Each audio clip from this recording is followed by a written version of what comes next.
Hey y'all, it's Leslie with Phat Flossing. Today is Wednesday, August 24th, I believe, and this is just a little extra because I've had some questions about framing. I do frame everything myself simply because I don't have the money to spend on, I can't pay $80 to $200 a pop to have something framed at Hobby Lobby or Michael's or wherever. I have other things I'd rather spend that money on, like kitty cats. So what I do is I buy frames at like flea markets and antique malls and resale shops and that kind of thing. And then I take them apart. Like over here you can see, this is an old print that I've taken out of this frame. I picked this frame up, I think for $4 or $5 a week or so ago in Little Rock, and I am framing "'Tis the Season" from Blackbird Designs in it. And please excuse the mess on my desk and the state of my nails, both of which are directly related to the fact that I'm framing this. But anyway, I'm going to show you what I've done real quick. I took the frame apart, took out the old print, took the backing off, pulled out, like there's one staple right here that you might be able to see that I was not able to get out, but I pulled out everything that was holding the frame, the contents in the frame. I took the glass out and cleaned the glass. And now that I say that, I see a smudge, which apparently is on the other side. I pinned my needlework. You can see the pins here along the side. This is foam core. This is what it looks like without, it's like paper covering a thin styrofoam core. You can get this at Hobby Lobby. I looked at my Michael's, which sucks. The Michael's in Fort Smith leaves a lot to be desired. I could not find foam core at Michael's, but my Hobby Lobby does carry it. So anyway, I pinned my needlework, centering it on my foam core. And then once it was pinned, I laced it just basically to control this extra linen in the back here. And so I'm going to stick this into my frame. Oh, let me look at it one more time real quick here, make sure I don't have anything I don't want clinging to the front of that, and it looks okay. And then what I do is put the back on it, and you can see out of my used frame, this is just a piece of cardboard that had been cut to fit the back, and I'm going to reuse that. And then I used to frame, these are framers points, and this is a manually driven point that you would put this, fit it into the edge and then use this little driver and just push them into the frame. The older I get, I have some issues with arthritis. I've had both of my shoulders repaired. I don't have the strength I used to have, and I've got fibromyalgia, and again, I just don't have the strength, and it fatigues me a lot to do it. So I'm giving up on the manual framing points. And my present to myself is this framing gun. I will link the details to this gun. I think it was around $65 on Amazon last week, and it came in yesterday. I framed a couple things with it, and I am in love.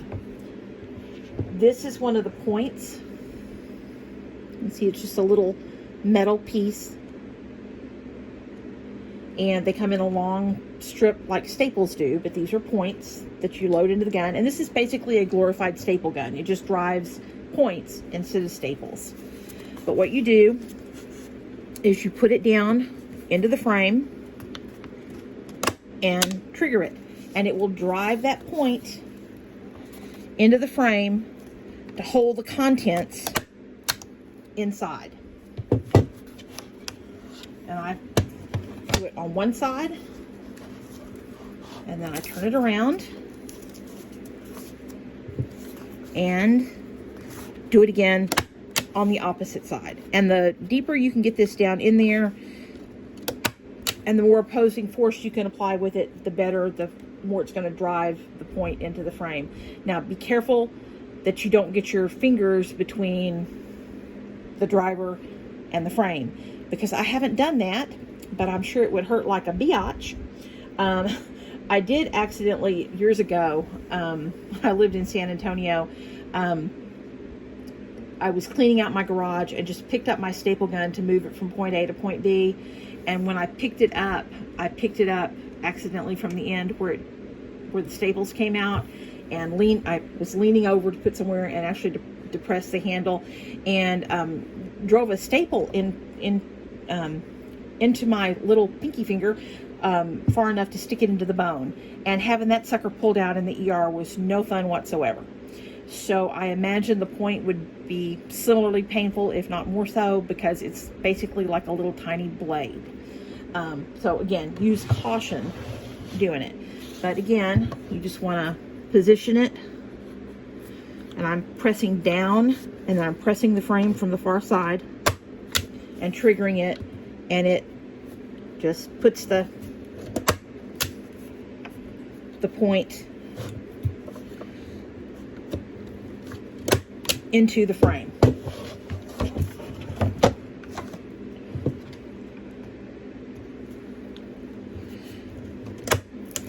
Oh, whoops, missed with that one. Which is a problem occasionally. That probably went into where I had previously pulled out a staple, and the wood had lost some of its integrity there, so it did not hold. But that's all you do. It is a wonderful, wonderful little tool. I'm super happy that I invested in it.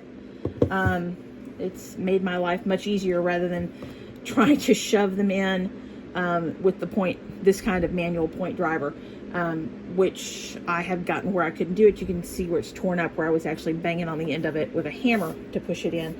And a hammer and glass are not a happy combination. When I am done with this, I use somewhere, I've put it away.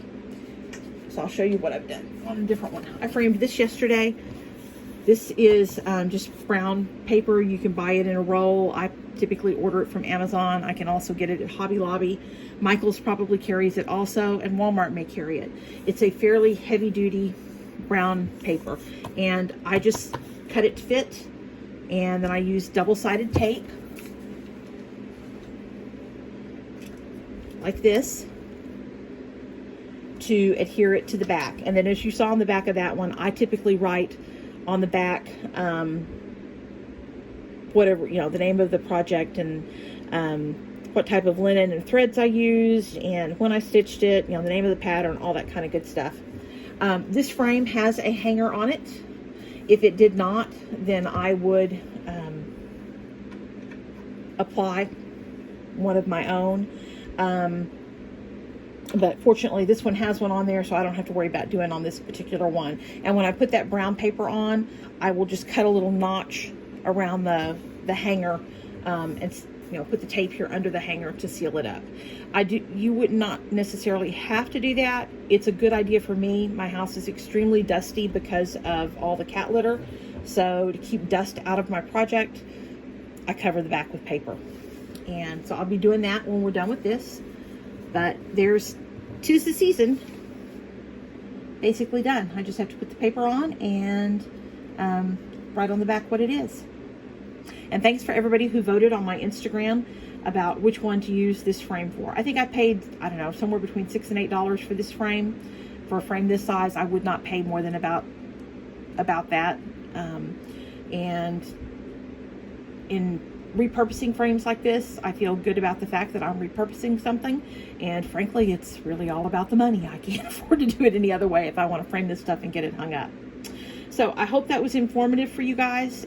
If you have any questions that I can answer, please let me know down in the drop down. And otherwise, I will see you guys soon. Stay crazy, friends. God bless. Bye-bye.